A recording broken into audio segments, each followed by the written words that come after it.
Αντλία λίμνης Superfish Pond Eco Next 10.000 με ικανότητα άντλησης 9.200 λίτρα ανά ώρα.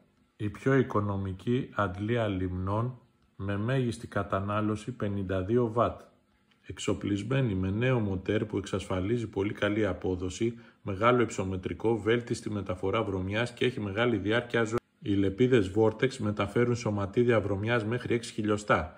Έχει συνδέσεις εύκαπτου σωλήνα πολλαπλών βημάτων, διπλά κεραμικά γρανάζια, θερμική υπερφόρτωση και προστασία ξηρής λειτουργίας, μπορεί να χρησιμοποιηθεί σε στεγνή αλλά και υποβρύχια λειτουργία. Η συγκεκριμένη αντλία μπορεί να μετατραπεί σε ρυθμιζόμενης ροής για περισσότερη οικονομία ρεύματος και έλεγχο ροής με τη βοήθεια του ηλεκτρονικού κοντρόλερ της Superfish. Ρωτήστε μας πώς μπορείτε να το επιτύχετε αυτό με ένα λογικό επιπλέον κόστος. Τα προϊόντα της Superfish ακολουθούνται από πλήρη επάρκεια ανταλλακτικών. Θα τη βρείτε αποκλειστικά και μόνο στο ηλεκτρονικό μας κατάστημα koielas.com.